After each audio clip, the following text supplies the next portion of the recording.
The following podcast is brought to you by CDKOffers.com. Use offer code DIESHRINK for 3% off everything on the website and Broken Silicon for 25% off all Windows codes. All right, on with the show.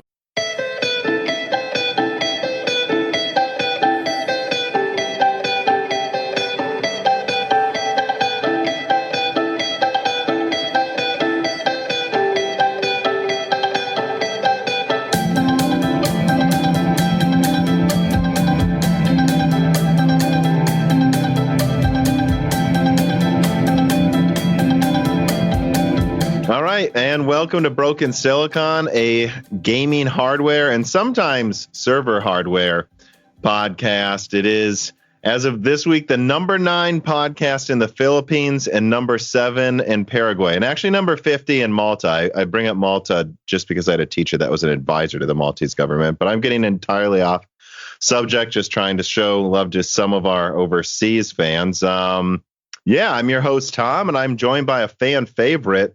I think we refer to you as the server engineer anonymous. I mean, it's been a year. So why don't you introduce yourself and tell everyone, because there's a lot of new people to Broken Silicon and Moore's Law is Dead. Oh, yeah. May have not listened to it. Just a little. No, I've been working with servers only for 20 years now. So I have long experience. I've worked in both the healthcare space and currently in the financial space. That's the two primary industries I worked in. When I worked in the healthcare space, I also ran the entire shop. So, and then I moved on to financials, predominantly for financial reasons, but financials. And we're tasked with managing an environment of over 5,000 machines. So that environment has 150,000 machines. So 40,000 physical machines. So when you say 40,000 physical machine, what is inside each one of those, quote unquote, physical machines? They're VMs. And what hardware specifically per one, just so people get an idea of what you mean? The area I work in is what we call mid-range. Those are x86 hardware. Then you also have the Unixes. So you got PowerPC AIX machines. Then you have Solaris Spark machines, which are a dying platform. That platform is going away over time. Actually, when I first started in the industry, it was predominantly SCO and Solaris with a little bit of Linux. And over the years, Linux pretty much took over. Mm-hmm. And where I'm at is I work with a team that deals with HPC. So it's actually my first experience with HPC. And part of their HPC is involving with GPU compute, doing financial markets analysis and risk analysis. And then I also work on the private cloud side, which is basically a pool of compute resources that other teams in the enterprise utilize to service their applications, whatever that might be. So I guess as another good starting point, I think actually we should go back just a little bit to recapping what we discussed early. Well, I guess would have been mid to late 2019. We often talked about the security problems you had to deal with all of those Intel security vulnerabilities. I mean, I don't want to spend too much time. I would recommend people listen to the previous episodes. But why don't, if we could just do a 5-minute rundown, how big of a deal? Well, I don't even remember. To be honest, I'm starting to not even remember. What was the first big Intel security vulnerability? And how did that hit you and how did that impact your work? Well, I learned it from my brother, who's actually also does servers. In his case, it's telecommunication, and he notified me about the Meltdown Inspector. Mm-hmm. And this was in January of 2018.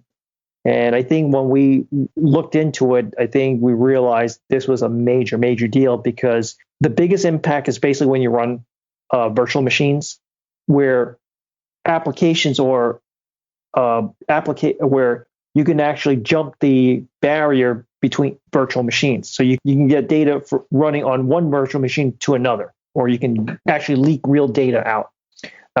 That's a big deal because up until then, virtualization, we always assumed the hardware was secure. That's why we want to virtualize it, so that we don't have, because most of the vulnerabilities that up until then was always software based. So by having virtual machines and we break out the applications, you can control them centrally. You can control the security. Now we've lost that control, and so we knew that this was a big deal. And then we also learned that Spectre affected pretty much everybody, but Meltdown was the big one that impacted Intel only. And if you put the mitigation in, you were going to lose performance. Which wasn't typically true of the vulnerabilities coming out of AMD, that their performance losses would be significantly less than what was hitting Intel, right? I mean, there is, but it's you're not going to notice it. It's so insignificant. It's less than 5% in aggregate. It's more like 2 to 3%. You're not going to notice it. And I remember by the end of 2019, the end of year episode we did that we started talking about how I don't even remember all of them. Wasn't there one called Netcat? And Netcat. Yeah, there were a bunch of these. And once you added them all up, didn't you say performance was like halved by the end of the year? In my case, I actually got off lucky. I only lost about 40%. So I got off lucky. Other people, you're talking 50, 60%. It's some cases 70%, and you can actually feel the machine bogging down. It got to a point where we end up where it was better to actually disable hyper-threading. Right. And so we get our performance back, but then we have to double up on the capacity. And because of the situation, because we don't want to be caught short, we have to triple up the capacity. So that's why when Intel had the capacity issue, it was basically people buying up servers like no tomorrow. And that was a big thing I hammered pretty hard late last year, that a lot of people, including some people I talked to and sometimes even advise in the financial industry, they're like, well, look at how popular Intel is. They have all of these capacity problems. And it's like, hey, these capacity problems are not a coincidence. This is happening when, like you said, some servers are at a third performance. And so when you have all of your software written for an Intel server, when you have all of your engineers used to working with these systems, it's often cheaper, or it was for a lot of people, to simply buy more of what they're already used to using, make a bigger server room, than it would be to just go, oh, I guess we're just going to turn everything off and switch to AMD over the course of a month. You didn't have time for that. It's a dumb thing to do. It's too risky. It's not a sure thing, right? So much could go wrong. And even over the year, I've already encountered probably a dozen applications, really old ones. This is stuff that goes all the way back to the early 2000s. And you have to realize the average lifespan of a business application is about 25 years. So we're talking about applications going back to 2000. This is basically Windows 2000 era applications, Win32. And you don't know how compatible they'll be with this new server you would switch to if it was AMD, or, again, it's just easier to buy more. It just didn't work. Yeah. Didn't work on AMD.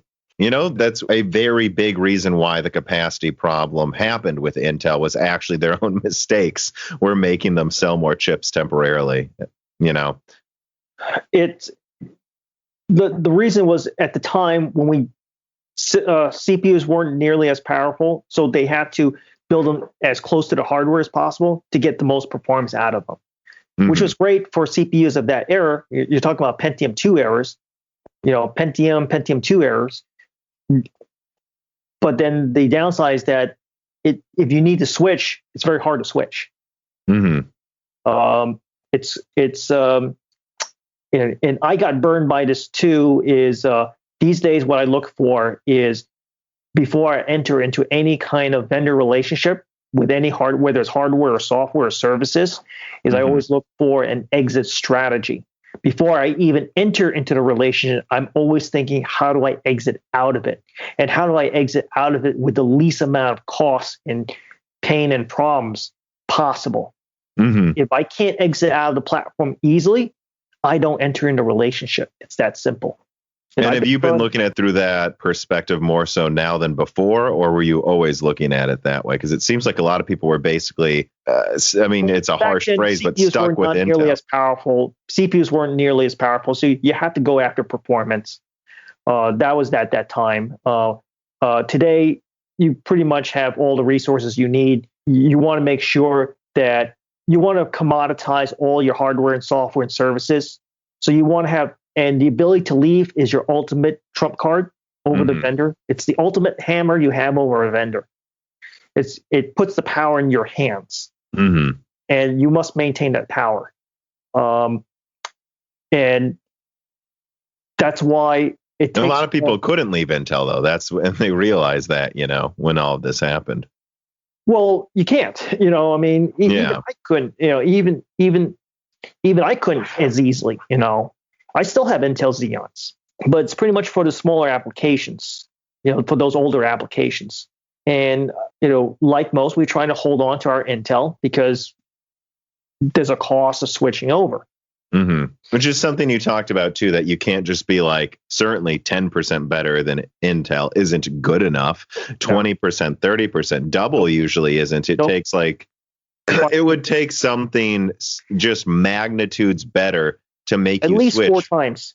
Yeah, because when you're switching, that was a big discussion we had last year as well. Like, you're not thinking, it's not like a gamer now where it's like, this is 20% better and I'll only own this for a year. You're planning for decades. And so you need to be so much better. You're losing money, right? If you don't switch, right? Yeah. You have to be the risk of, it's always better to stick with what you got because that's always the least amount of risk.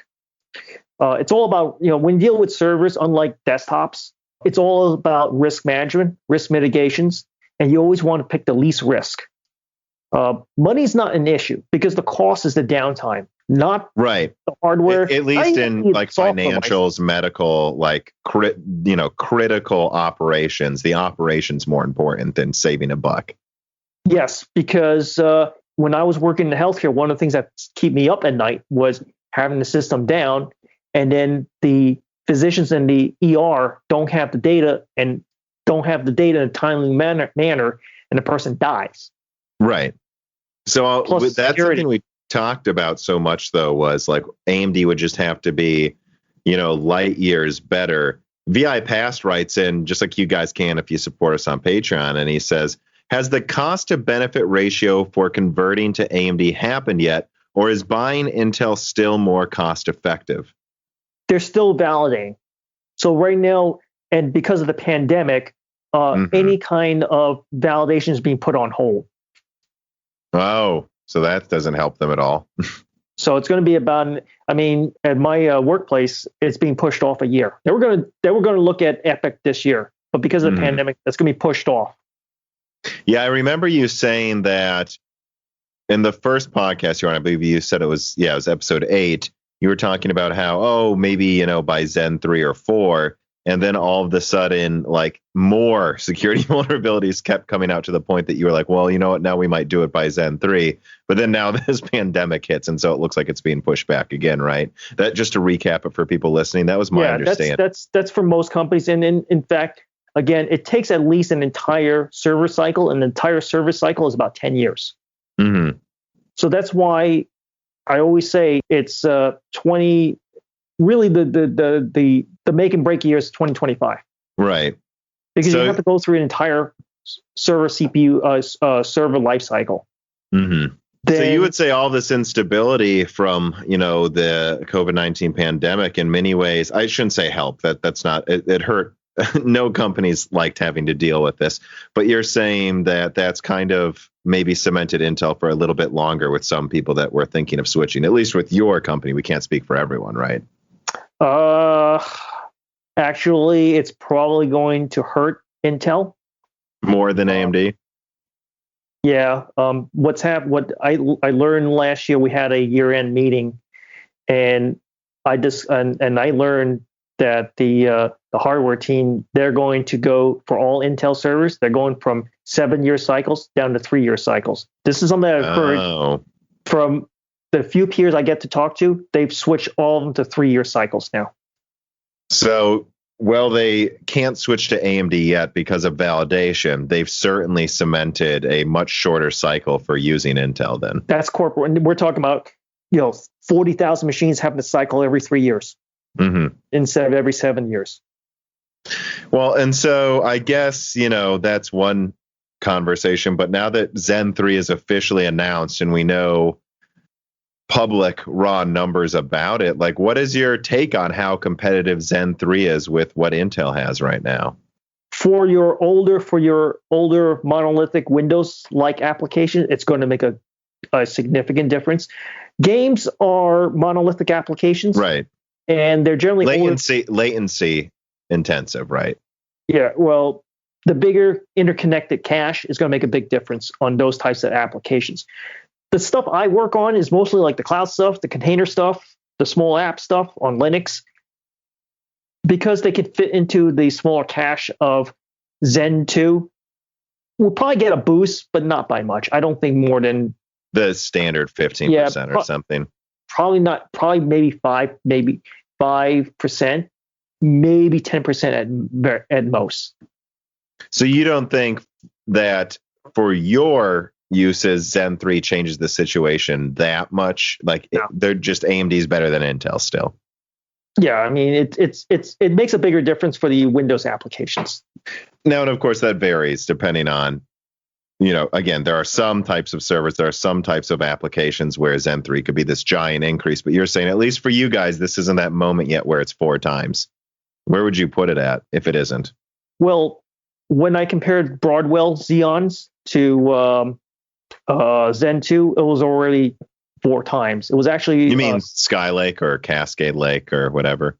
Yeah, it was already 4 times. Okay. So AMD's... So from your perspective, it's not a matter of... Between Zen 2 and Zen 3, it's not much of a difference, at least for my application. You're saying AMD's already hit that critical mass. It's just a matter of time for people to switch. And that, like you're saying, if they're already 4 times, then we're already at that point. It's going to take time to actually validate and switch over. Yeah, it's predominantly going to be your newer application. I just don't think your older application, they're going to switch them over. It's just not worth it. Mm-hmm. And the other thing is that the newer applications, that's all yet to be written.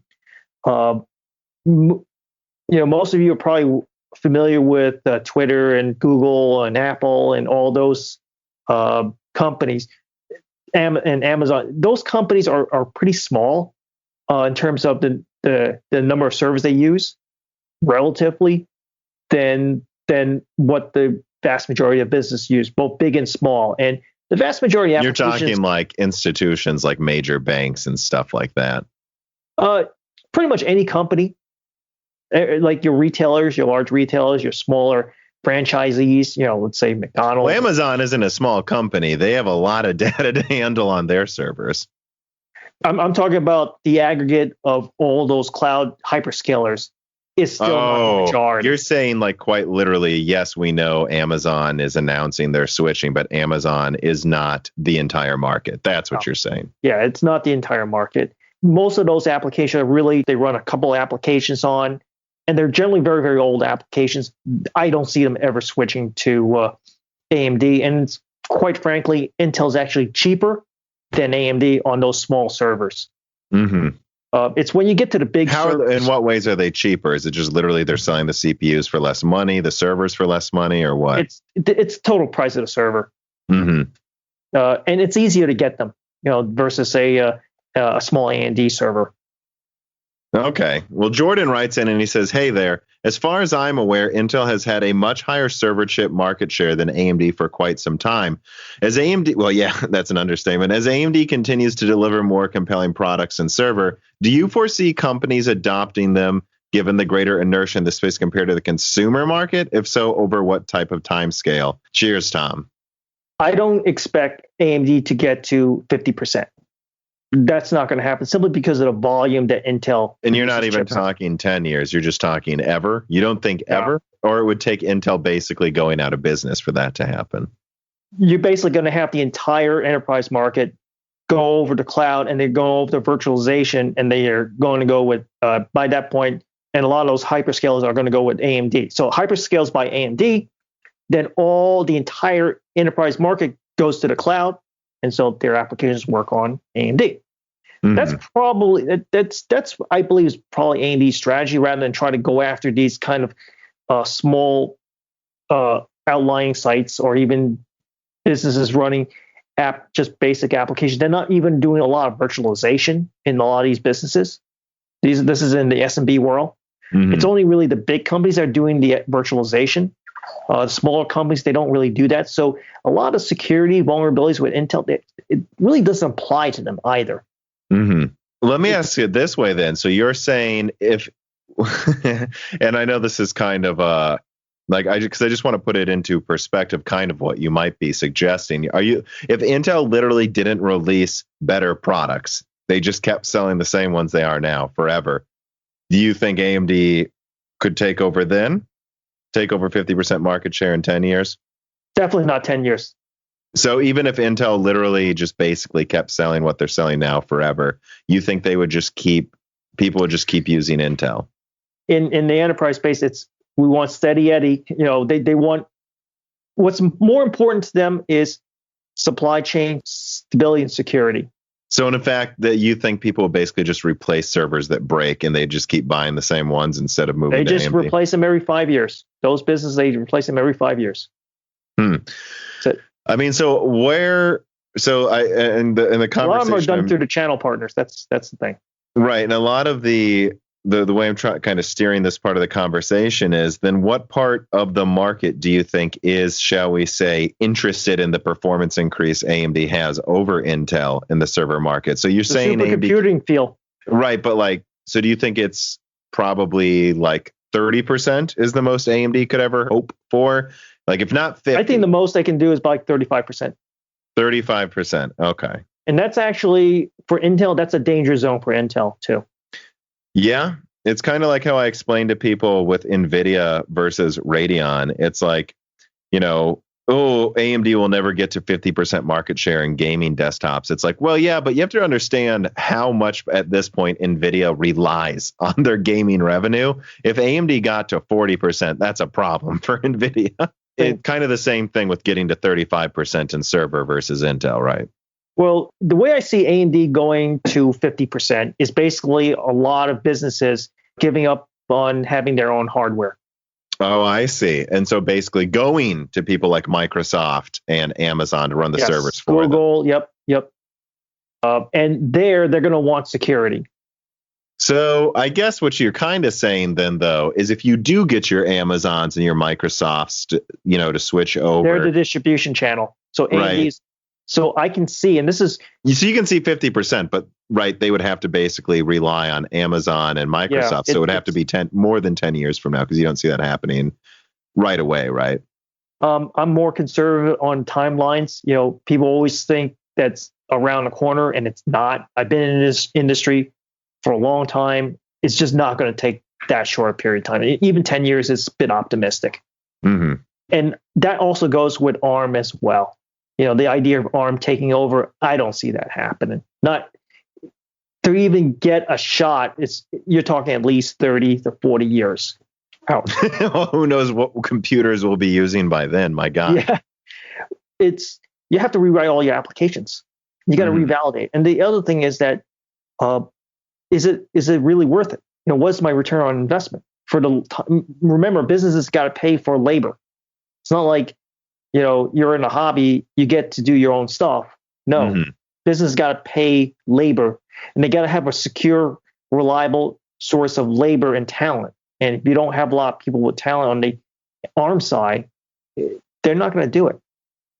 Especially the fact that you can get the same thing on x86, and if AMD really makes things efficient, and then I think there was an interview between one of the tech tubers and Mark Papermaster, and talked about ARM and x86, and it's just you can have your ISA have any kind of you can build any kind of efficiency into your ISA.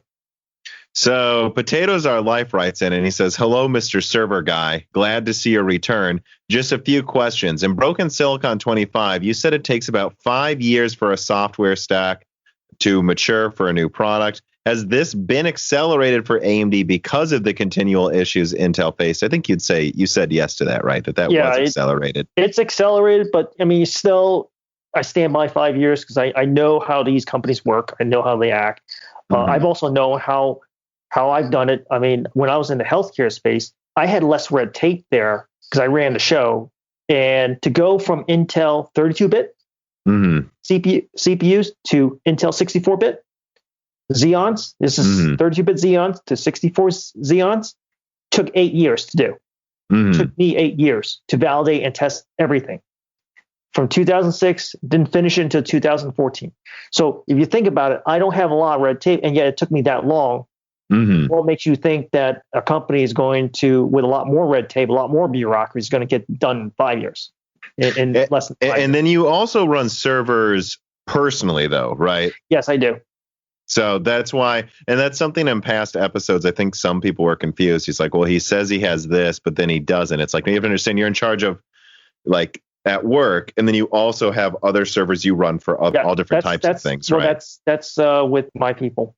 And he also asked, Potatoes Are Life, also, how has your 7002P been doing over the past year? I hear various people had issues with virtualization on the EPYC platform. Did you? No. If they did, they're probably using software that they were probably using Naples, and they were probably using software that was still in alpha mode. That's why you got to wait. You can't rush into it. This is the fact that I have virtualization problem. That is fully expected. That's why you don't rush into it. That's why I take my time. Under normal circumstances, I would have waited until 2024, 2025 to buy my first EPYC server. By that point, you'd be talking about Zen 6, the software, everything will be all set up, lined up. You'll get any kind of problem would have been already resolved by then. That was the original timeline. But Intel's repeated security vulnerabilities and the constant loss of performance, I had to move the schedule up to Zen 3. And then when Netcat hit, at that point, I had no way of defending the server. And I've already been hit. Every data center, whether I worked in the company or it's my own servers, all of them has always been hit by outsiders. So when I had a situation where I cannot defend the server at that point, I had to put the cutoff point, and that was the end of the line. And so that's when you went to Zen 2, rapidly. Yeah, it was ideally I would prefer Zen 3, but the situation forced its hand, and I had to go to settle for Zen 2. And in fact, the server I got was not even my first choice. It was actually my fifth choice. My first choice to get a 24 core, but because everyone was trying to get EPYC at the same time, I just couldn't get them. I couldn't get the 24 and the 16 cores, and even getting Naples was challenging as well. So ultimately, what I could get was a 32 core or a 64 core. The problem is that the difference between the 32 core and the 64 core, and the fact that the 64 core has double the memory, the total cost difference was only $2,500. You're talking about $8,500 versus $11,000. You might as well go for it then, right? Yeah. So it was not worth trying to save the $2,500. It wasn't worth it. So I wind up getting the 64 core. It was not even my first choice, my number 5th choice. And at least it was a fun choice, right? It kind of got me annoyed because I really didn't want to spend that kind of money. I was already annoyed by having to spend that money that soon. I rather pay my house faster. It delayed me paying off the house by 4 months. And I was not a happy camper with that. Though 2020 hindsight, in the end, I was glad I ended up getting that 64 core because now we're really using that server a lot more. Before we were doing about 34 to 40% utilization on a 64 core. Now we've actually maxed it out at 85% at the height of the pandemic. Right. And it starts tailing off. Basically, we dropped down to around 70%. Now with uptick, it's starting to go back up again. So we're about 80%. Well, so let me round out this part of the conversation this way. So let's remove a little bit the fact that AMD is much more performance per socket right now. Just in general, how do you see AMD's competitiveness with Intel in the server space? Because it's not just raw performance. It's also, their software, their support, their supply chain. How competitive are they versus Intel in 2020 versus where they were in 2019? They're very competitive. Much more than before? Yeah, it's definitely so. Again, the pandemic just simply puts a hold on the validation, just because you got to keep the lights on, you got to keep the service running, and there are priorities beyond just validating a new hardware. You got to first keep the lights on. That's first priority. Keep the lights on. To be specific, I mean, right, like, because in 2019 there seemed to be a lot of concerns about if AMD could really give you the support you needed. You're saying you're not that worried about that anymore, and kind of to just jump to the conclusion I'm kind of leading this towards, then it sounds like you're saying AMD's not hitting 50, but they could hit 35%, and you're saying there's no reason they shouldn't hit 35% eventually, as long as they continue to innovate over Intel like they are. Yeah, the other thing that you have to think about is that with the fact that my employer and others are cycling hardware every 3 years, what's happening is at that point, when you're cycling hardware that frequently, capital expenditures becomes a bigger percentage of your TCO versus efficient versus operational costs. So you want the cheap, because you're going to buy it, churn it, burn and junk it quickly. You want to buy the cheapest service possible. Whereas that maybe wasn't as much of a consideration before, but now that you're cycling hardware, the price performance advantage AMD has is a bigger deal. No, even on Intel, because remember, these are applications they have to stay on Intel for now. Okay. And these server chips that they're buying the cheapest server chips, the cheapest per car server chips they can find. And so there have been cases where those class of chips have been in short supply. Whereas the more expensive chip, the big core count chips, they're not really moving those. And that's different than how it used to be. Yeah. That's definitely like when I get on these new servers, it's definitely the low core count servers. Well, let me ask you this about Intel too, then. So I don't know, have you seen the presentations for Ice Lake Server and so on and so forth? Does Ice Lake Server make you excited? You know, the Ice Lake Server chips make you excited at all? Not interested. Don't care about it. Like if you get them, you get them. Otherwise, it's just really not a consideration. Again, it really sounds like complete, like you really just don't care if you're getting apathetic. Intel. I'm pretty apathetic is the word I was looking for. You're buying Intel because it's Intel, because you need to for certain things. It really doesn't matter, like, you know, how good Intel Ice Lake is. None of us. I mean, I had a talk in a Red Hat conference. You know, I talked with. It was the first meeting I've had in 9 months with them, and you know, I'll tell you from the sense I got, that nobody's really that interested with Intel. I mean, they just buy it because it's just there. They just want to keep things running, but that's it. And they're just going to get the cheapest stuff they can get. That's it. So those 14 nanometer ones anyways, too, probably at the end of the day, not the new flashy 10 nanometer server chips. You're just going to be looking at whatever the cheapest 14 nanometer they're spitting out is. You're going to churn and burn in 3 years. You know? Why spend Intel's in a good Intel, and that's why. And it's a good position to be in if you're Intel, I guess. But you can see how they get so complacent. Well, here's the problem: margins on those chips are much smaller than those big core count chips. So you saw their third quarter. Yeah, almost 50% drop in the enterprise space. In their margin. Well, there you go. Then, yeah. But this is just one quarter. You got to see it over time. So it's not enough. You know, it may be an aberration for all we know. So, but if this continues on for the next even 2 years, 3 years, that's trouble.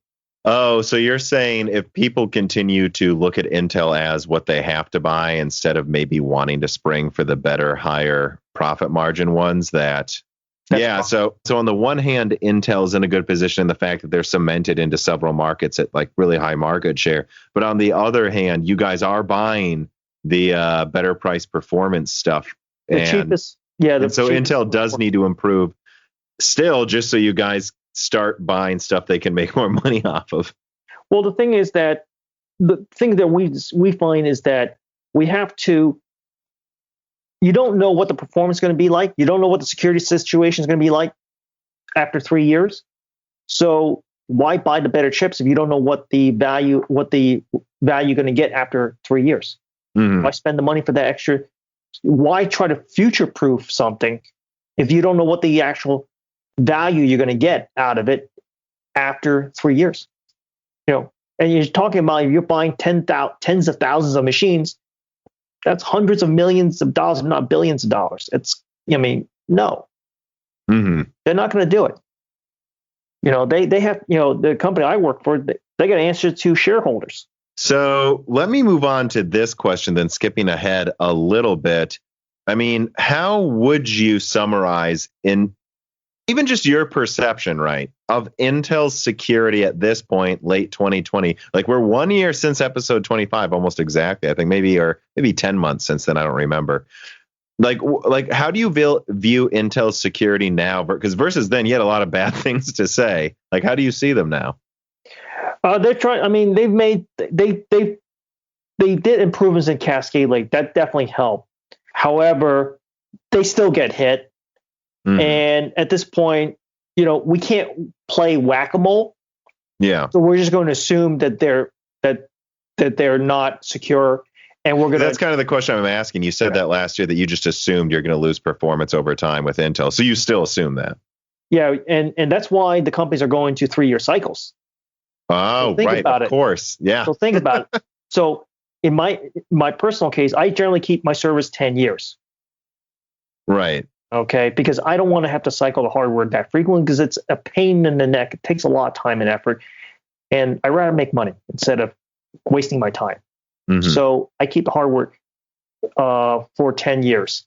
If I have to go Intel hardware, I have to cycle that hardware 3 times. That's 3 times the labor cost, 3 times the expense. So that's why it's just not worth it. That's why I end up it's cheaper for me to switch over. And I only got my Xeon. You're saying for your personal servers? Yeah, my personal server. Those servers cost me over $10,000 a piece. Okay. Still have one, but the other one that cost me $10,000. I only got 2 years and 7 months out of that server. The AMD one? No, the Intel. The Intel one, yeah. 2 years and 7 months out of it. Okay. Yeah, so you might as well just plan for 3 years because you never know if the thing's going to have a ton of problems anyways. Yeah, and well, my employer did something really interesting. They actually did something. Rather than try to play whack-a-mole with all these security vulnerabilities and risking stability problems, which we've seen, instead of playing whack-a-mole, what they did is they restructured the entire network. Right. Think about it. This is a global network. They restructured everything so that so that applications now have to go through a security zoning process. So they will assign you a zone where they would allow certain types of applications based on the security requirements. So now they basically are breaking apart the entire pool. Okay. And on top of that, they're also surrounding the entire network of that security zone with firewalls and security we call bastion hosts and jump boxes between networks and between different security zones. It's be very, very controlled. This way, and the other thing is that we are also spreading out all the applications too. So we have clusters, but we're basically taking the application. We're having fewer applications on each server. That's why we're buying smaller, cheaper servers so that we can spread them out. Right, and you don't compromise everything at once. Yes. If something does happen. Sort of like digital distancing. So we're basically decongregate. So we basically don't allow congregation of applications on the same server. So we're basically de-densifying the servers. I guess to kind of tie up this part of the conversation, then you would say maybe Intel's made some improvements, but the damage is done. You don't view them as reliable. And you would say, because, and this next question, I preface it by saying. And they're having trouble trying to buy servers. They're still having problems with the supply chain. But so you're saying AMD security definitely in 2020 versus 2019 perceived as substantially better, right? None of that's changed because every now and then and I don't know, right? I'll just read the headline and it says new AMD security vulnerability, but there's been nothing from AMD in 2020 that's changed that perception. you can have vulnerability. I mean, no chip is going to be 100% secure. Mm-hmm. It's what's the least risk, and can you manage the risk, and what is the cost of mitigating the risk? And so far, there's been nothing on either that AMD is going to catch up anytime soon in security problems, nor that they can't handle it because they've handled it well. Yeah, I mean, so far so good. I mean, this and whatever problems they have, it's easily mitigated, and with no cost at all, almost no cost. All right, so let me transition here to some reader mail questions. Brad Winter writes in and says, regarding server and cloud infrastructures, is there anything to comment on with Intel's Optane or Micron's QuantX technologies? I don't. I know from my employers some of the larger applications, they actually, especially the big data applications, they actually like the Optane. Mm-hmm. Those servers are actually physically isolated from the outside world, so they don't actually have, none of these servers have access to the internet, so that solves a lot. So that helps out with the security. They're physically cut off.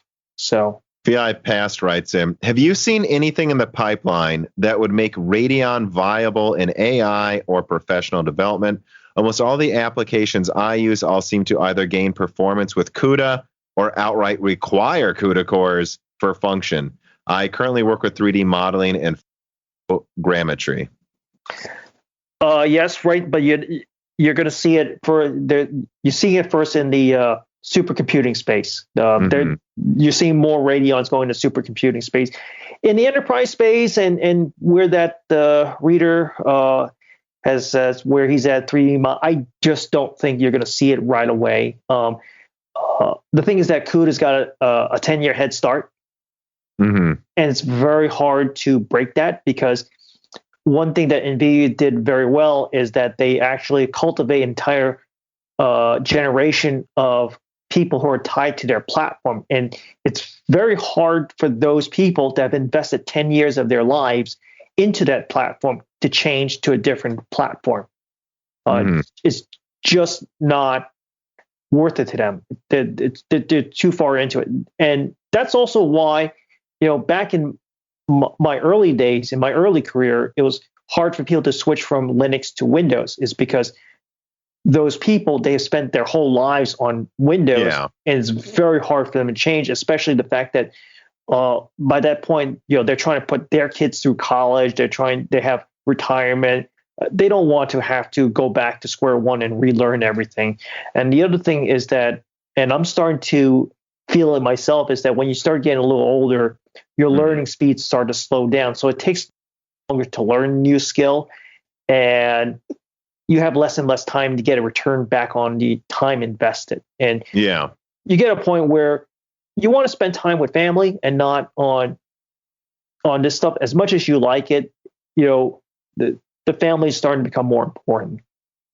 So how do you see, I guess, shall we say, professional AMD graphics cards in the market and their ability to take market share from Nvidia, right? How does that compare to AMD's ability to take CPU market share from Intel? Do you think it'd be harder? What are the differences and the challenges? I mean, the support CUDA is kind of similar to Intel. It's going to come down to software ecosystem. If you got a software ecosystem and a knowledge base that's based on CUDA, they're not going to change that. The cost is, because the cost is in the hardware. The cost is really in the talent pool. However, one thing that AMD's got that Nvidia doesn't is that they're more open.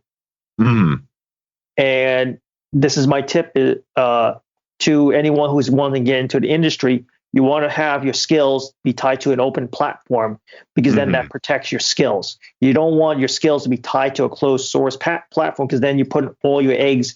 You're basically having another company control your livelihood.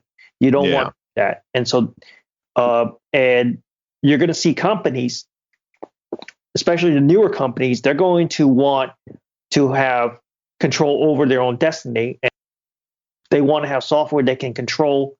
They have control over, and that's going to be where AMD is going to be strongest in.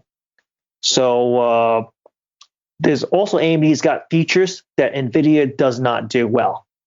My case is in virtualization. The way Nvidia does it, they do it with the grid. And I actually tried out. I actually bought professional Nvidia cards, and I ran into all sorts of driver problems on when I do virtualization. And unfortunately, it was not good enough. It would crash even if you left it alone. Mm-hmm. And the only way to recover is basically you got to reset the whole machine, and that's not a workable situation. And so that's when I went to, and I struggled with it for 9 months, and that's when I went to AMD, and it took me about half an hour to get it working. Okay. Well, I mean, so it sounds like you're saying established applications NVIDIA's doing right now, they're going to keep that, but that as people learn, but that the market is at the same time moving to more open applications, of course, and people are learning them. Yeah, open will always be proprietary, because especially if you have applications have a 25-year lifespan, 20 to 25-year lifespan. Mm-hmm. It's basically because that's the average length of a person's career. Oh, yeah.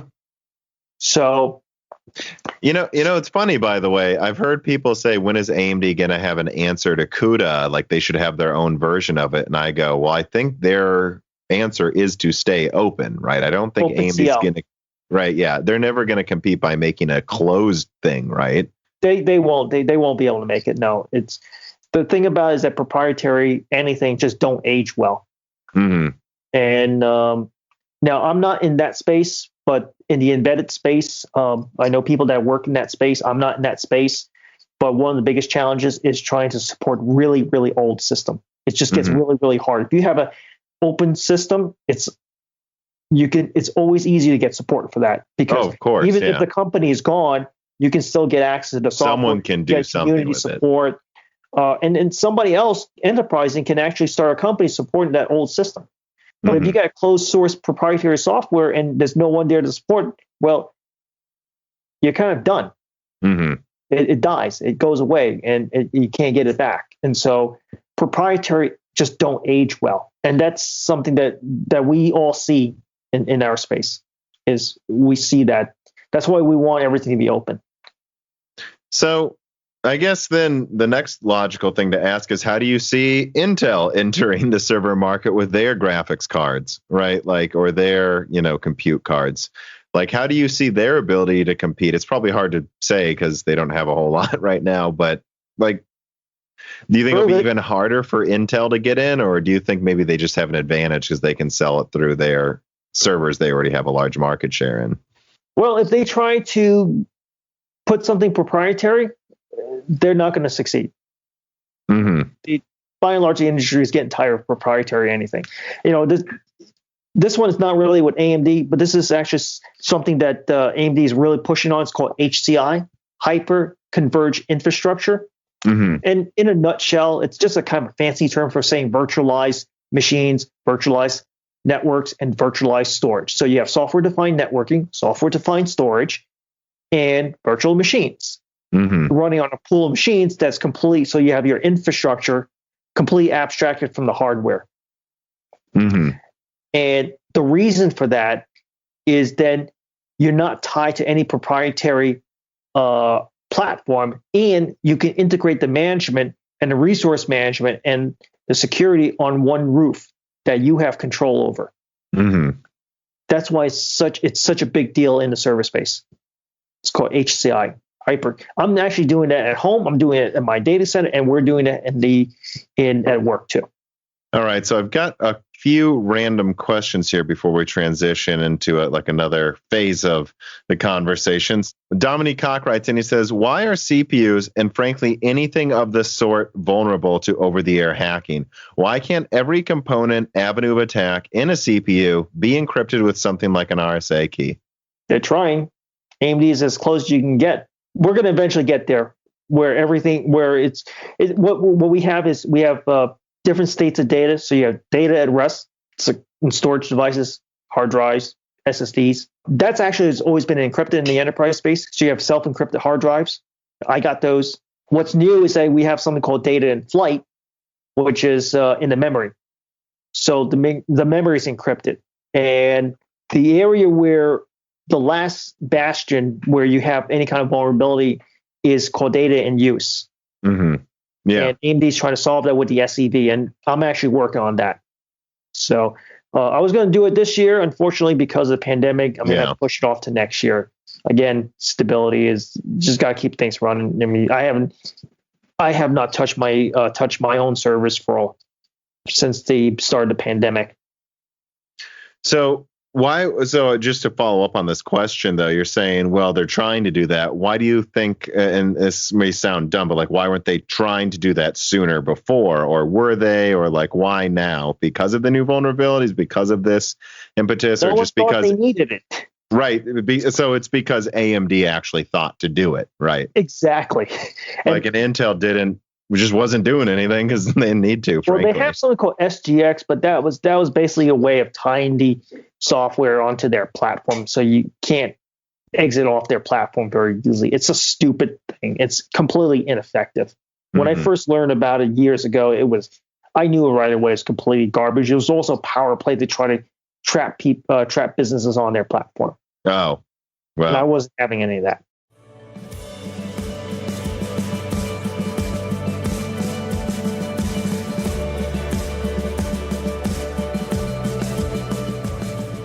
Gosh, Reese, why does Windows 10 Professional have to be so expensive?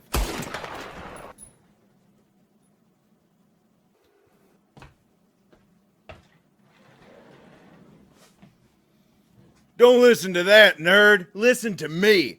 You can get all the great Windows and gaming keys you need at CDK Offers. I have a plan.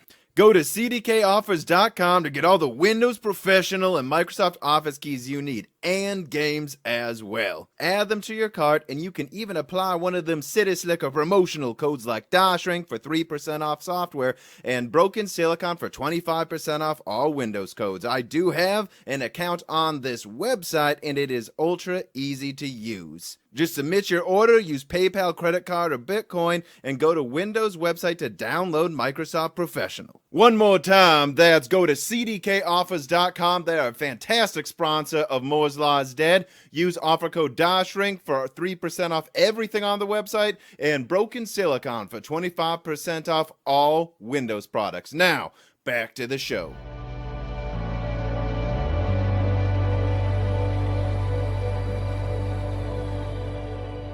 So discussion point number 7 that I have here was, what are you looking for out of Zen 4? And then I guess you would say Intel's closest competitor will be Sapphire Rapids at the end of next year, early 2022. I don't know. We kind of talked about it. I mean, it kind of seemed like you were just more interested in stability, but like, I don't know if you have anything to add, like looking from Intel's next gen and AMD's next gen at the end of next year. I don't like to speculate.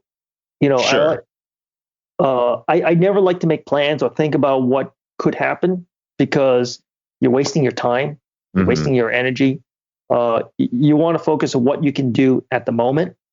That's why I don't like to deal with the leaks or any of that stuff. To me, it's just a time. Whereas I deal with them constantly. People seem to like them. I got enough on my plate. I don't need to deal with that. The one thing I'm looking at is, it's not even going to be in Zen 4. I don't think so. But the one thing I'm really looking forward is the concept of having GPU and CPUs on the same socket. Those are coming by Zen 4, let me tell you. We don't know. We don't know. Well, there's actually official slides that are out there that show that, like, this concept. So I think it's pretty clear this is something they plan to have somewhere around Zen 4. I don't think I've heard any whispers of Intel.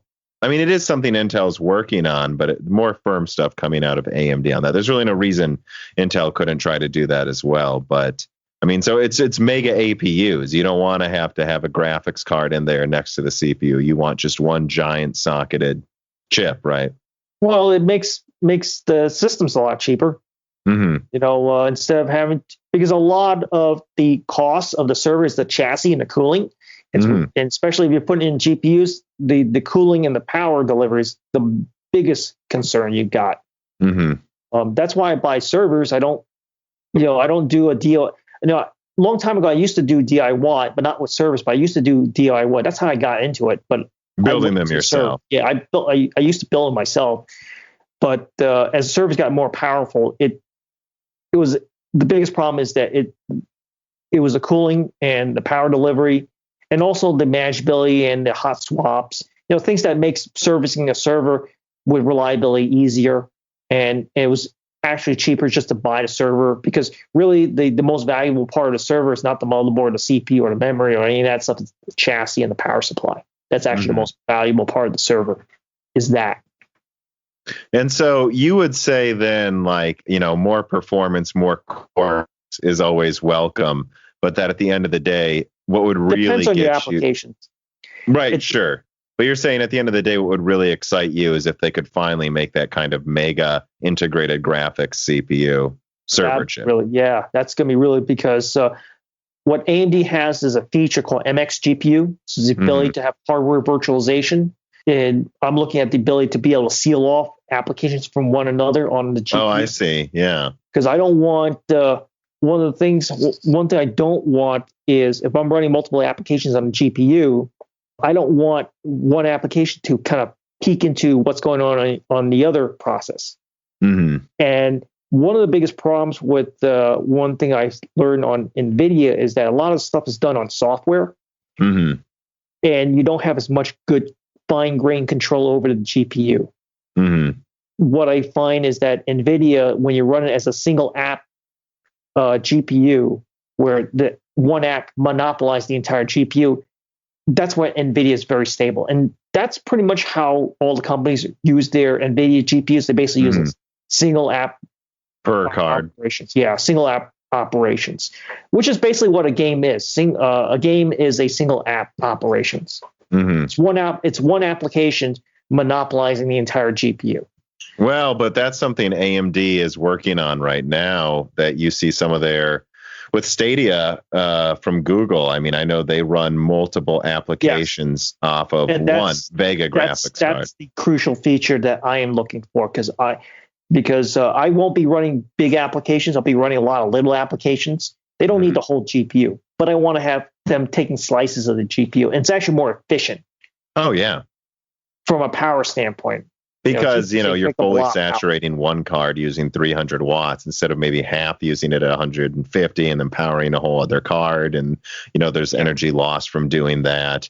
Because, the energy you're using isn't just what's reported in the application. It's also just, thermodynamics and efficiency losses, and just having, and I guess I don't know if you know this, but also the APU they're using for the Xbox Series X, that's going to be used for that as well. So they're going to dual use it for both their console, but they're going to also use it in cloud servers to stream 4 games at once at a lower resolution. So wait a second. So I could argue they've made it then.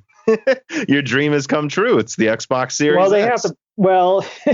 Well, I'm not going to use an Xbox for a server. It doesn't have.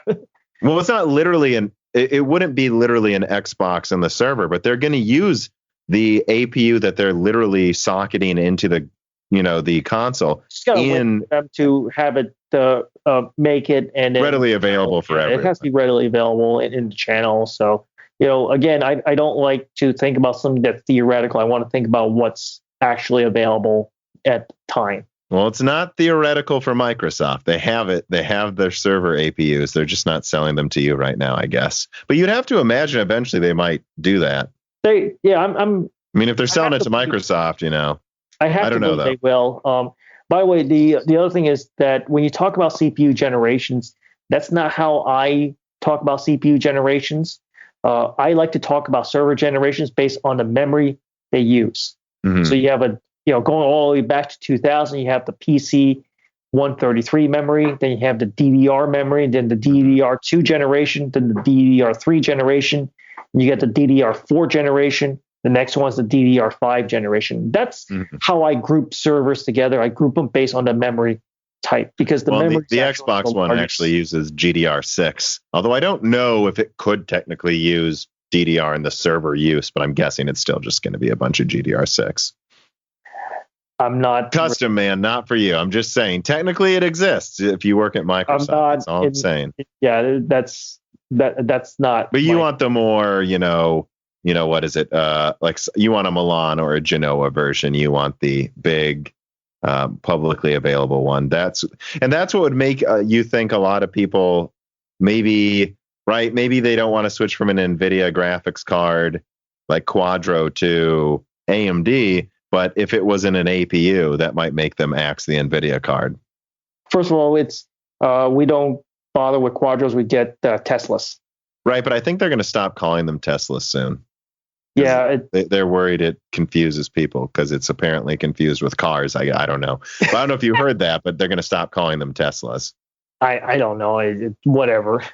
Bobby Billy writes in and he says, how would you describe enterprise, large financials, AMD purchase mix versus Intel of the last 12 months versus planned use in the coming 12 months?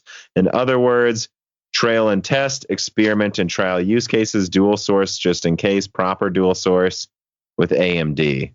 Right now, for the most part, it's going to be just testing, validation testing. Mm-hmm.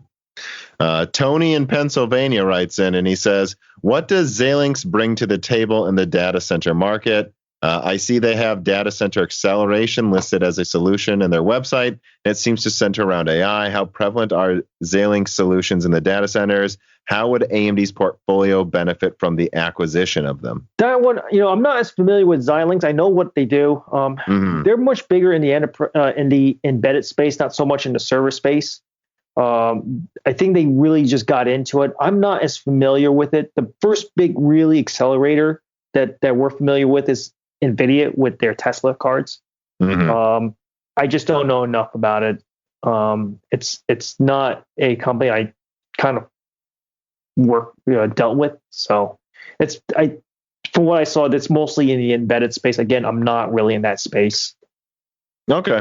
All right. So discussion point here is let's touch on ARM being acquired by Nvidia. Well, part of the so yeah, what do you think about? I think you just be a good person to ask this in general. Nvidia buying ARM, assuming the acquisition goes through. How do you see that affecting the server market with them being able to control possibly their own CPUs?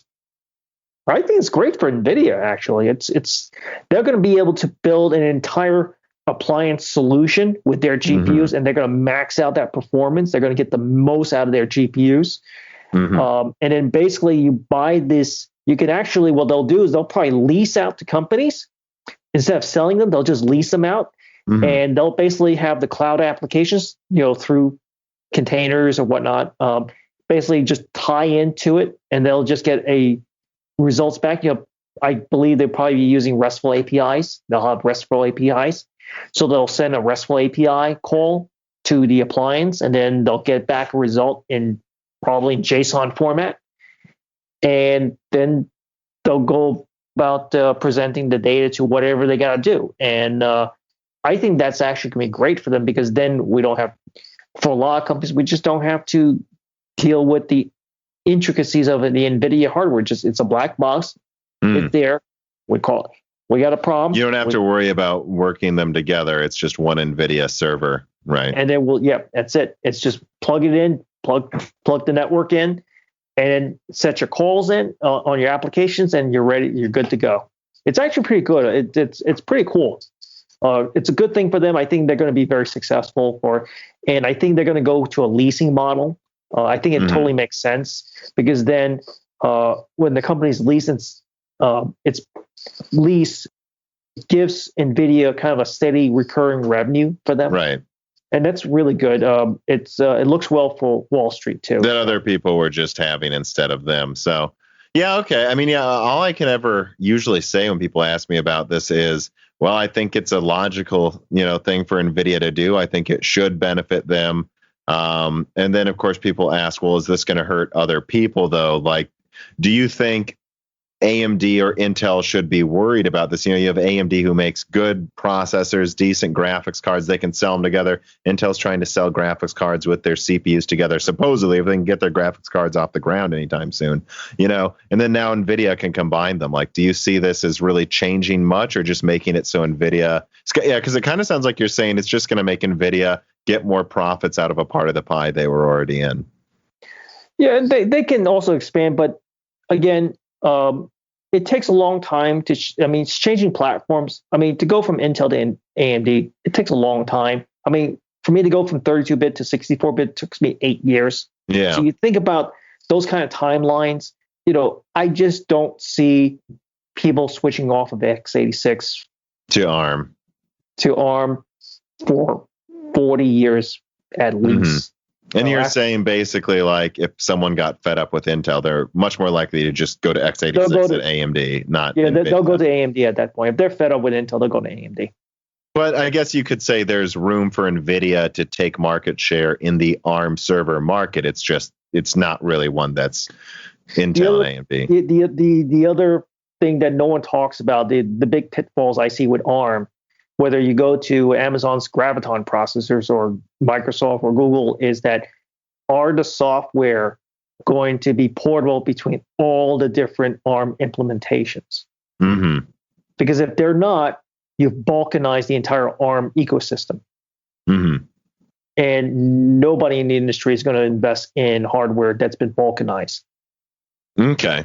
Well, let me move on to another question here. So Panic582D writes in and says, number one, how much of a role do you see ARM chips playing in the server platforms of the future outside of hyperscalers, custom silicon? Will they challenge x86 anytime soon? Well, it sounds like you just said no to that, right? No. And then I guess question number two, any thoughts on Intel's recent missteps, security issues, manufacturing woes, political infighting they're doing? Can you see them catching up to AMD? Well, I guess we've covered most of that. Unless you have something else to add about Intel, I guess the one thing I would say is if you have any thoughts on the political infighting that's come out of there, but it's, kind of rumors and gossip. When I learned about the 7 nanometer delays and then now most recently the drop in enterprise sales and in margins, and the fact that that on the customer side, which is on my end, that we're buying cheap Intel processors as possible and cycle them every 3 years, their profit margins is just going down. Mm-hmm. And now the thing is, again, that drop, that's only 1 quarter. That's not enough. You have to see a pattern. There's no trend right now. It could be an aberration. But one thing you can definitely tell is that when you look at the analysts on CNBC, they're basically Intel's on a short leash to Wall Street, and their analysts they're basically admitting that they were wrong and they basically eat the humble pie on TV. So there's quite a bit of people. There's quite a bit of analysts that are not happy with Intel. Yeah. Well, there were a lot of analysts that for some reason were just like doubling and tripling. I saw it all the time. These like editorials put out there like AMD's overvalued and Intel's right around, and now they're probably really unhappy that they defended Intel's missteps and that they're still happening. Well, again, this is not for financial. This is advice. Not financial advice. And I don't own stocks in any of these companies, so I have no dog in this fight too. The thing about this AMD is they don't give out dividends, so you really don't know what its real value is. And the other thing you got to think about is that the Federal Reserve is just pumping up all the stocks. So yeah, even Intel, they give out a dividend. It's still, all the stocks are just too expensive. So I just wouldn't bother with any of them. Oh, well, let me move on to this final question from Panic. He says, any thoughts on RISC-V? If ARM's going to take that long, RISC-V is going to even be longer. If anything, RISC-V is at least in server, right? Yeah. Yeah, that's kind of, when I was at Hot Chips last year, of course, I couldn't go physically this year. It was interesting. I would just ask people whether they worked at ARM, AMD, Intel, other software and hardware companies, what's the thing no one's paying enough attention to? Everyone just kept saying RISC-V, RISC-V, RISC-V. And so I was like, okay, well, I better take notice because RISC-V is clearly a big deal if everyone's talking about it. But at the same time, I'm like, it's everyone said the same thing about ARM, and ARM has done well. Let's be clear. But, I have to say about RISC-V with how well AMD's innovating in x86, and ARM is, a juggernaut now as well. I think RISC-V is going to be used for some things, but I still think it would take a while to just compete in any of these markets with the established, standards. It takes a long time. I mean, x86 has got a 40-year head start? Mm-hmm. 40 year? And I think a lot of people talking about the downfall of x86 were thinking about Intel. They weren't realizing that AMD will just innovate instead of them. Well, the ISA, I think, will continue on because there's just such a large ecosystem for x86 software that if Intel goes away, somebody else is going to make x86 hardware. Right. It just, that's just too much to abandon. Mm-hmm. So you're saying at least in the server space, you don't see RISC-V doing much anytime soon at all. No. I mean, I believe the area where ARM probably makes the biggest push is probably going to be in your consumer mobile hardware space. Mm-hmm. I think the biggest challenge is basically your business desktops. Yeah. Or your home user desktops. That's probably where. Just from your audience perspective, being on games, if you can only buy ARM-based desktops because that's all that's supported, what happened to all your games that are x86 based? No, they'd have to be emulated, on there. Yeah, will it be good performance? Mm-hmm. There's always going to be a market for the x86. So now this is, speaking of games, this is kind of a random question, but someone submitted it. Joseph Thorne writes in and says, what wins, if any, do the advancements that Sony made with the PS5's custom storage controller, which was actually co-developed with Marvell, by the way, bring to the server business side? I don't know. Do you have much to add to that? There's not much. It's a faster SSD. That's what you would say. We're looking at the PCI Gen 5 and with Zen 4 or the newer version of Intel. Mm-hmm. I think that's going to be the big adoption. People are going to adopt that one. I think the enterprise market is probably going to skip Gen 4 because it's going to be a short-lived generation. I think Gen 5 is going to be the longer generation. Well, it's already coming late next year. So yeah. And like even my own servers are, even though this ROM is capable of Gen 4, my server is only Gen 3, and I don't even utilize anywhere near to saturating a Gen 3 bus. So the other problem with the Gen 4 bus is that it actually has higher idle power usage on the motherboard, and that's also a negative for Gen 4. Mm-hmm.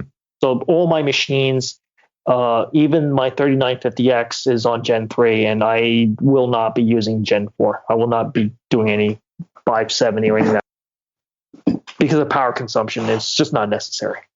All right. So Wooly writes in and he says, a sequence of questions about cloud, remote gaming, and software. Question number 1, what are the challenges in making programs games that can accept and respond well to remote inputs? I'm on the infrastructure side, not so much on the software engineering side. That's really a software engineering side. I think that's going to be more like how do you overcome the natural latency of your inputs from a remote location to the server and back end and make it as equitable as possible. Because you're going to have different latency experiences between all the different users, and you want to make sure you have an equal experience to all the users. So how do you engineer that kind of experience? This is beyond my scope, but that's what I figure that's probably what it's going to be like. And I think he has an interesting question here. I don't know if you can speak to it. So his second question is, the speed of light given as a constant, what is the best latency to be expected from the Middle East and Africa to European and American servers, ideally? Well, the longer the distance, the greater the latency. Potatoes Are Life writes in and says, do you have any thoughts on Intel 10/7 nanometer? It seems like 10 nanometer is still 6 months off from real server volume. Based on what I know, yeah, more than 6 months off from the full volume. And 7 nanometer is most likely first half of 2023. And high volume, yeah, that'd probably be when it is. Yep, based on what I know. When you compare this to TSMC, they say they will be already on 3 nanometer or better by 2023. So, I mean, like we've kind of talked about, Intel's performance and their ability to compete, but like, what do you have any overall thoughts on that? The idea that Intel really won't be to where TSMC is now until 2023, and by then TSMC will be on 2 more newer nodes. That's why Intel is on a short leash by Wall Street, because they know how serious it is. And we're watching. I mean, we're watching. They cannot have any more delays on 7 nanometers. I mean, they've already blown it on 10 nanometers. Now you have, if they got 7 nanometers out on time, then okay, we get it. 10 nanometers is just a fluke. Okay. We're going to be fine with that. But now you have 7 nanometers, you got 10 nanometers and 7 nanometers being delayed. What you do is you end up throwing our schedules out of whack. And then on top of that, we're still having supply issues with servers. And so it just throws our planning out of whack. The reason why we like to stay on Intel is predominantly because of supply chain stability and security and reliability. We don't really care about the performance of the products. Because at the end of the day, it's not so much because the performance of a product is just a point in time. It's a moment in time. What we want is you view it as a commodity, and it's always going to be better in the future. It's always going to be available in the future. It's more important than being better in the future. Right? Sure, because it's a constant, but what's not constant is if you can get what you need, right? Yes, and that's a huge problem with AMD, especially the pre-Zen days, is that they were just not a reliable source. And you said you had concerns about that last year. So again, I think I already asked you, but you're saying you do view them as reliable now. Well, Intel's reliability has gone down. So what's the risk of going to AMD at that point? Yeah. Remember, lowest risk wins. Even though, if you get 2 bad choices, you want to pick the least worst choice. So it's not so much AMD went up, but it's Intel that went down. AMD is definitely improving, but Intel's going down. And so do you want to risk it at that point? And remember, it's all about risk management. And in servers, it's supply chain reliability. It's we rather have the stuff available than the stuff performing the best. And that's different from your audience where they want the best. the best. Yeah, that's a different mindset, because you're still seeing that now with, by the way, Nvidia's Ampere versus RDNA 2, where I'm like, look, guys, the performance is roughly the same, and AMD is using substantially less energy for a lower cost. And they're like, yeah, but one's 5% better. And it's like, the problem is that performance is a moment in time. Yeah. And you're only getting that benefit for a short period of time. And you got to think about it. If it takes you a year to save up the money to buy that card, and it only benefits you for a few months, why would you trade a year's of work for a few months of benefits? Like if you're saying if you're playing the same games anyways. Yeah, you got to think about what's the time value of money. Well, yeah, that gets into the bigger discussion. This is like a discussion I've had with some of my closer friends, just like, it's easy to get wrapped up in how cool these super graphics cards are. And they are cool. But at the same time, I have to go, yeah, I just don't know if I'm ever paying more than this much amount of money for a card, no matter what it does. And are you unless it's outlandishly good or something, And it's like, at the end of the day, I'm playing, Battlefield games and, games I've been playing for years. And they seem to run fine. I mean, I don't know, just $700 for more than that for a graphics card. And $700 is still more than most people would pay, It's understanding what your use case are, what your applications need, and just buy what your application need. Then again, you can make the argument people have, excess money to spend, and it's fun. I get it. I mean, because that's what it really comes down to is people want a new toy, and like I'm going to spend this money somewhere. So that's just understand what you're getting yourself into. That's all. It's just understand. You want to play around. You want to explore and experience it and enjoy it, sure, yeah. To us, it's just means to end. It's a tool. We just want to get it in there and make money and move on. And I think it's important to relate this back to something you said last year as well, which was that the server market really, I mean, look, some people probably had an issue with it, but you said the people doing purchasing, like you, didn't have that much of a problem with Intel only being 10% better every year because it made it so easy to do your job and plan ahead. Yeah, I like that. Yeah, and so the problem with bad Intel, as stagnation feels, it actually benefited us. What Intel failed at was not seeing the changes happening to the landscape and managing those changes while still maintaining stability for their customers, in this case, us. So we like stability, but that Intel should have looked out ahead and see what we were doing and then design new products to meet the new challenges of the new landscape while still providing us the stability that we demand.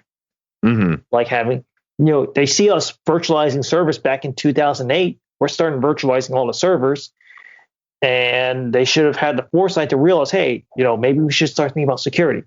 Mm-hmm. And they did. Yeah, so at the end of the day, though, even though gamers complain about the performance not getting better from Intel for a long time, for you, at the end of the day, it wasn't the performance. It was just the fact that it was the reliability. Like, once you lose that matters way, way, way, way more than like the stagnation of 10% every year. Like, that wasn't the issue, right? No, it doesn't. It's stagnation doesn't, it actually helps. It doesn't hurt. It helps. And, but when you have reliability issues, that costs more. You think about it, just even even where I was at the healthcare place, we had another business that we serviced that had 200 users. Yeah. Okay. If you have a downtime 1 hour, it can cost $100,000, over $100,000. Yeah. So I don't know what the numbers are, but it was well into the well into the six figures per hour. So that makes a $25,000 Nvidia Tesla card looks like chump change. So I don't know, would you say this then? So if Intel fails to get to 7 nanometer by when they say they will now, I guess, like the biggest problem still isn't really their performance loss versus AMD. It's still that it's like, well, look, we really can't rely on Intel to get anything done when they say they will. That's what the problem really would be. That's where Wall Street's seeing the problem. And we're seeing the problem is supply chain. We're seeing the problem with the supply chain reliability. All right, I got one more reader mail here, and it comes from Fabian Stuckman. He says, "Can Docker enable hardware independent software? Can Docker enable hardware independent software deployment? Is enterprise software written in hardware independent languages? If not, why not? Is there a trend to go hardware independent?" Let me say, Docker is the platform that manages containerized applications, but that's just not everything. It's just a part of it. Then you also have what we call orchestrators. That's actually what makes containers sing, is the orchestration. And the most popular one is Kubernetes. That's developed by Google. Although at my employer place, we tried using Google and we didn't like Kubernetes. So we actually use Apache Nomad. We find that it works better for our applications. So we wind up going with that. As far as software independent deployment, we've been doing that for years. Mm-hmm. The big language is Python. And what you can do with Python is it's an interpreted language, sort of like Shell or Perl, for old timers. But instead, you can actually do compilations. So you can compile Python code and run it as a binary to get speed and performance out of it. And the way you basically do deployments, you do distributions, you can do, the most popular one is using Jenkins. I know another one called Team, forgot the name, but it begins with Team. It's basically a CI/CD pipeline orchestration tool, or continuous integration, continuous development orchestration tool. But the most popular one's Jenkins. Mm-hmm. But pretty much everyone's going to hardware independence. Again, it's to commoditize everything: networking, software, networking, storage, compute, OSs, everything. They want to commoditize everything because it puts the power in our hands. That's the key. Don't want to be held captive by vendors, period. By any vendors and all vendors. It's a power play that we are making against all, AMD included. Okay, well, so that's all of the discussion points I had. That's all of the reader mails I had that we were able to answer at the very least. I mean, is there anything else you want to talk about relating to, AMD, Intel, or ARM and servers? Anything, is there anything else you wanted to discuss that maybe we didn't? I do find something really interesting with my EPYC server, something I've never seen in a server before, and that is when I fire up the server, it would use about 370 watts at startup. Yeah. Okay. But then if I leave it on over 2 weeks, one thing I've noticed is that it drops down. It goes up to around 370, then it settles at 350. But then over 2 weeks, it starts to decrease in power usage down to, it settles around 320 watts. I have never seen that before. And the performance doesn't change? Like you don't? Performance actually increased over the course of 2 weeks. And I suspect that's because of the cache, the giant cache on the chip. Right, it would be because of that, because now it's like the longer it's on, the more it's caching exactly what it needs to cache, most importantly. Because I don't change the server. Yeah. Because it runs the same thing over and over, and I don't change the server. And I've been kind of really locking down the server in terms of not having changes because I just don't want to have any problems. And so the server just doesn't change. You're not changing anything. And so the server is not really doing a lot of data movement in the memory, not doing a lot of data movement to the disk. And so your power usage actually goes down. Which I have never seen that before. And then the performance is actually, you can actually feel the speed actually increase over time. I've never seen that before, to be honest with you. That's an interesting thing to bring up because I don't know if you saw the RDNA 2 gaming graphics cards announcement, but they're putting a massive amount of Zen-like cache on the gaming graphics cards cool. now. Yeah. That's really cool. That's really innovative. That's going to help out on the efficiency. That's right. See, it's funny we talk about efficiency, and I think everyone's like, oh, because now they can have a 256-bit bus instead of a 384-bit bus, which, yes, that's true, and it allows them to be more economical with how much RAM they put on it. It's just cheaper for a multitude of reasons, but it's interesting you bring up the cache. That means the longer you're playing one game, you should see power usage slowly get down as it caches the data you need more then, right? So that's a long-term I don't know if it's over. We'll have to see, right? But I just don't think games are just too big and monolithic to really take full advantage. And randomized. Yeah. Like in the types of data they're moving. Very, very small, even though the smaller cache on Rome versus Milan, my applications are in the kilobytes or the hundreds of kilobytes. So like 16 megs of cache. 4 megs cache per core. That's massive for those applications. Well, you know what I bet, though? People are already asking me because, Bitcoin's price is going up. Like, is RDNA 2 going to be good at mining? And what you just told me is, so wait a second. If you're mining with an RDNA 2 chip over time, it's probably going to be hyper efficient relative to everything else, isn't it? Because that would be the same type of operation. I don't know that. Well, I'll speak for you. Yeah. I didn't consider that would make RDNA 2 even more efficient than otherwise at mining as well, because of the same type of data being stored over and over. Yeah, it would depend on the algorithm that you're mining, though. It would, but I definitely noticed that with my EPYC servers is that, and another thing is that I've also bought 3 more EPYC servers. This is for my home. Because I was going to get an EPYC server, but the problem is because of the pandemic, I was not able. I had supply chain problems with getting delivery because sites were getting lockdowns and states were getting locked down. So it was kind of difficult to get parts. So out of expediency, I decided to get a 3950X. I run it as a server. loaded up with 128 gigs of RAM. And I run it at only 1500 megahertz maximum. So no, it's never seen 3 gigahertz in its life. And it took me 3 months to just absolutely crush that machine. I was basically running the storage array, 118 virtual machines, 5 development environments, and also a number of embedded environments. So you're talking about 130 virtual machines plus the storage array, and it died. So, but I knew it was not going to be enough given the workload. So no. Why do you? No, it's funny. I've never broken a CPU. No, not breaking it. No.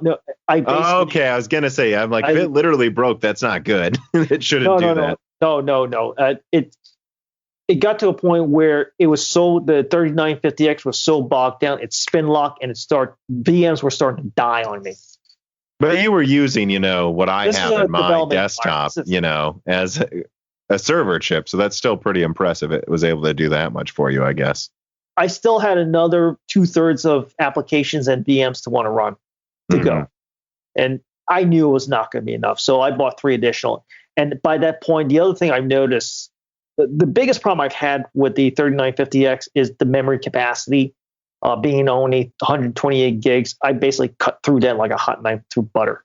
Well, they want you to get Threadripper or Epic if you want more RAM. So, Threadripper is only 256 limited, the consumer type, not the Lenovo Threadripper Pro. It's funny you say Lenovo because contact I have 620. Yeah, that I've talked to about it said that Threadripper Pro is practically Lenovo only as of now. Yes, I know. Yeah. Well, it's funny because I don't think enough people are talking about that it's based how close AMD and Lenovo are getting. Yeah, I guess the final thing to say about all of these things we've just been discussing in the last 5 minutes is, I think cache is just going to continue to be, the farther ahead TSMC gets over, well, not just Intel, everyone, the more this cache advantage is going to be there for AMD because, one core in Zen 2 is 5 millimeters squared. That's tiny. It's taking up no die space for cores because they keep shrinking so well. So, cache doesn't shrink as well as cores do as you go to a smaller node. You're still freeing up tons of space every time you die shrink. And so what do you do with that? Easy answer, add more cache. And you're saving energy. Yeah. Nvidia said that the biggest cost is moving data around. And what happens with that giant cache on Epic, I got that 2 weeks that the reduction, as the server kind of settles in, the power consumption went down, the speed went up at the same time, which, yeah. Well, and then, so think how efficient those mega APUs would be too if they're sharing cache between the GPU and the CPU in one big chip. That's going to be such a hyper efficient device. That's really what I'm really excited about is that efficiency is what helps a system age well. The more efficient your hardware is, the better it ages because you can make that hardware run a long time. Get 10 years. If I could push it up to 12 years, I'd like to do that. 15 years is a little bit long on the tooth, but 10, 12 years using that hardware, and what's going to make that hardware viable at that time period is the efficiency. I don't want to buy a 400 watt 56 core Cascade Lake AP that costs $50,000 per chip, and then runs itself into the ground. Yeah, it's gonna be by the time if you run that thing for 10 to 12 years, you could have bought a new upgrade in 5 years' time. It just the math doesn't work. The numbers don't work. And I think that's a good thing to close on, though. Just bringing it full circle on efficiency. I do have one last thing is that I actually do not recommend using Ryzen's for servers because you mean Ryzen's like 3950X, right? Yeah, 5950X or 3950X, any of those. And the reason is that when you start getting to ECC UDIMM memories, it gets really expensive, about 50% more expensive than RDIMMs, which is what servers use. Okay. Registered DIMMs. And the biggest cost for servers is memory. Mm-hmm. And so even though EPYC is more expensive than Ryzen, the memory, especially when you get past 128, it starts to equal out. Oh, okay. So I bought. So you're saying don't build a bunch of 3950X systems? Well, it depends what you do. It depends what you do. Mm-hmm. It's just that what I'm trying to do with a 3950X, it just got killed. It was simply too much for the 3950X. And it also blew through all the memory. So now I've gotten three EPYC 16 cores and 3 servers, 16 cores. Yeah. So then you're also saying just get a 16-core EPYC instead of a 3950X. And then I load them up with the 256 gigs of RAM a pop. Mm-hmm. And then what I do is that the 3950X, and the other thing is that I can get security out of them. So all the modern stuff, I run it on the EPYCs. And then the old legacy stuff, which don't need the security, I'll run them on the Ryzen because they don't use as much memory, being that they're older. So I run the older stuff on the Ryzen and I basically lower the clock speed from 1.5 to 1 gigahertz. So right now the 3950X is running at 1 gigahertz, and the EPYCs are running at about 1.2 and 1.5. So nothing above. So other than the main EPYC, which is in the data center, that one I actually have to kick up to 1.8, and that's simply because of the loading. But as soon as the pandemic's over and the loading comes down, I'll basically drop them down to 1.5. So pretty much all the machines I got are going to be running no faster than 1.5. Yeah, I mean, that's a number that kind of seems like the magic number for efficiency all the time, to be honest. 1.4 is the sweet spot. All right, well, I mean, that is actually a pretty good point for people considering just going with one or the other for a smaller server, relatively speaking. I gotta say, it's getting a little late here, so I don't have much else to add. It's midnight in the East Coast. Yeah, but I do really appreciate you making the time to come on, on a Sunday. And it just, with the Zen 3 announcements happening around, and now is the perfect time to start talking about AMD and Intel security. Like this is the week to do it before everyone starts focusing on the graphics cards and PlayStation and Xbox again. But we gave you a little bit of food for thought, I think, if you're a gamer, in terms of what RDNA 2 will do. And again, just remember, you want this server APU. It exists. It's the Xbox right now. You just can't have it, man. At least not. We'll wait for the right time. All right. Well, yep. I mean, thank you for coming on, and have a good evening. You too. Take care. The following podcast was brought to you by the YouTube channel and website Moore's Law is Dead. Moore's Law is Dead and Broken Silicon are trademarks of their creator, Tom. That guy is me, and I am indeed the creator, editor, writer, and showrunner of Moore's Law is Dead podcasts, videos, articles, and other media. However, Moore's Law is Dead is a team, with Broken Silicon co-hosted by my brother, Dan, audio editing by Gerard Cortez, and select technical editing by Carbon Cry. You can find all of our information, including how to get a hold of us, at www.mooreslawsdead.com. And if you are a fan and would like to send mail or other hardware, please mail parcels to Moore's Law is Dead, P.O. Box 10468, Peoria, Illinois 61612. And speaking of fans, without exaggeration, the patrons are responsible for the continued distribution of the content you just listened to. And so if you have some extra money, but only if you do, please consider supporting us. For just $2 a month, you get access to the exclusive podcast Die Shrink, voting on subjects of future podcast episodes, the ability to have your questions read aloud on Broken Silicon, Die Shrink, and Loose Ends, and of course, the Moore's Law is Dead Discord full of like-minded people who would love to meet you. I am one of them. And at higher tiers, you get access to ad-free episodes of Broken Silicon, the back catalog of Flyover States podcast, thanks in the credits of videos and podcasts, and other perks as well. And if you cannot afford to support us, please just share Moore's Law is Dead videos and podcasts with friends and family on social media and Reddit. And give Broken Silicon and Flyover States a 5-star review on Apple Podcasts. All of this really does help so much more than I think anyone realizes. If you'd like to advertise on the podcast or a person of interest who would like to be a guest, please reach out to the email address mlhbdead@gmail.com. But as I said, this podcast would not be possible without its fans supporting it. And so now it is time to give a personal thanks to the greatest of the fans. The following supporters are at the 10 gigahertz or higher producer levels.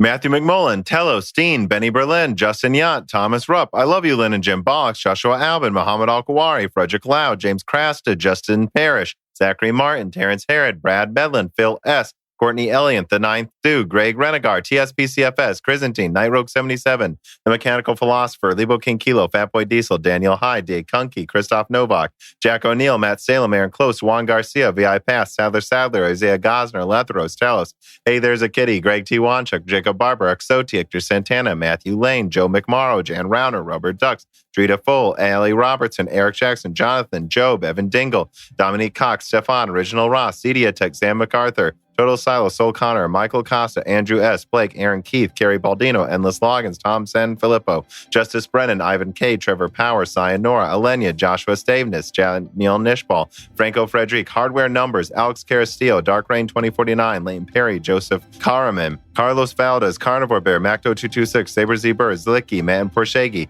David Cowden, Ricky Tan, Garanadin, Patrick J.S., Justin Staples, Freddie Canoas Jr., Christopher Foster, Kiwi Phil, Joaquin Hagan, Sarah Light, Anthony Gareffa, Matthew Griffin, Alex, Joseph Loria, Cal Marco, Deke, Cheesy Ramen, Raul Abeneni, Master Andy Wan, Jake Dude 23, Brian Riggleman, Maxime Bratukin, Ryan Deniscu, Dave McCoy, Valko Malev, Messiers, Paul Bogdan, Morton Svensson, Andrew, Thomas Summers, Maurice Courtois, Matthew J. Link, Mose from Oz, Mai Sharona, Derek File, Roman, Jacob Stankiewicz, Jack Pym, JBG, Stephen Hart, Christopher A. Butler, Charles Antoine Futeau, Peter Moore, Chris Licata, Justin Thomas, Sam Miller, James Kitchens, Kevin Chen, Shakir, Dean Despotsovsky, Paul J., My Name is Nobody, Ruben Marr, Louise Correa, John Jameson, Eshil Dar Epstein, Luca, Anders Bervin, Matthew Lazier, Tim Robbins, Hard4Room.com,